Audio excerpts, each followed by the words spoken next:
السلام علیکم ناظرین، ایم پی نیوز 92 میں خوش آمدید۔ سب سے پہلے نیوز ہیڈ لائنز۔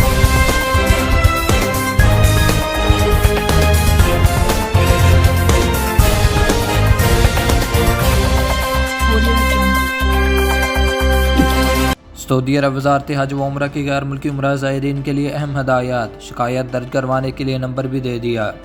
سعودی عرب وزارت حج و عمرہ نے دنیا بھر سے مملکت میں آنے والے عمرہ زائرین کی رہنمائی کے لیے اہم ہدایات جاری کی ہیں۔ اس حوالے سے اپنے ایک بیان میں سعودی وزارت حج و عمرہ نے کہا ہے کہ عمرہ زائرین ضرورت کی اہم اشیاء جن میں شناختی کارڈ اور ہنگامی ٹیلی فون شامل ہیں، ان سب اشیاء کو زائرین اپنے ہاتھ والے بیگ میں رکھیں۔ سعودی وزارت ابلاغ کی رپورٹ کے مطابق بیرون مملکت سے عمرہ زائرین کی آمد شروع ہو چکی ہے۔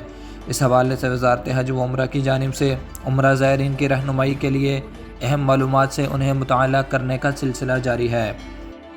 وزارت حج و عمرہ کا کہنا ہے کہ بیرون مملکت سے آنے والے عمرہ زائرین کو چاہیے کہ وہ اپنے ہمراہ بیگ میں پاسپورٹ، شناختی کارڈ، خلیجی ممالک کے زائرین کے لیے عمرہ ایجنٹ کا نمبر، رابطہ نمبر اور ایڈریس، عمرہ کے لیے مخصوص دعاؤں کی کتاب کے علاوہ ہنگامی حالت میں رابطہ کرنے کے لیے ٹیلی فون نمبرز اپنے ہمراہ رکھیں۔ وزارت حج و عمرہ کا مزید کہنا ہے کہ عمرہ کے لیے زائرین جب بھی اپنے رہائش گاہ سے نکلیں تو موسم کی صورتحال کو پیش نظر رکھتے ہوئے پانی کی بوتل اور چھتری ضرور اپنے ساتھ رکھیں۔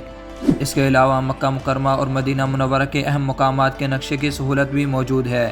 زائرین کو چاہیے کہ وہ دونوں شہروں کا نقشہ ساتھ رکھیں تاکہ کسی قسم کی دشواری کی صورت میں نقشے کی مدد سے اپنی رہائش یا دیگر مقامات تک پہنچ سکیں۔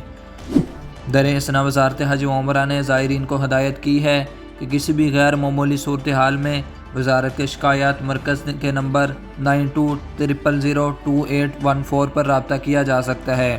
مذکورہ نمبر مدینہ منورہ، مکہ مکرمہ اور جدہ کے لیے یکساں ہے۔ خیال ہے کہ وزارت حج و عمرہ کی جانب سے عمرہ سرفراز فراہم کرنے والی کمپنیوں کو ہدایت کی گئی ہے کہ وہ اپنے زیر انتظام آنے والے عمرہ زائرین کا خیال رکھیں اور انہیں وہ تمام سہولتیں مہیا کریں جن کی انہوں نے یقین دہانی کرائی ہے۔ اگر عمرہ سروس کمپنی کی جانب سے زائرین کو مقررہ خدمات مہیا نہیں کی جاتی یا سہولیات کی فراہمی میں کوتاہی ہوتی ہے تو اس صورت میں عمرہ زائرین کا حق ہے کہ وہ اپنی شکایت وزارت حج و عمرہ کے شکایت سیل میں درج کرائیں۔ واضح رہے کہ حج سیزن کے اختتام کے ساتھ ہی اس برس نئے سال ہجری کے پہلے دن سے بیرون ممالک سے عمرہ زائرین کی آمد کا سلسلہ شروع ہو چکا ہے۔ مختلف ممالک سے عمرہ زائرین کی آمد جاری ہے۔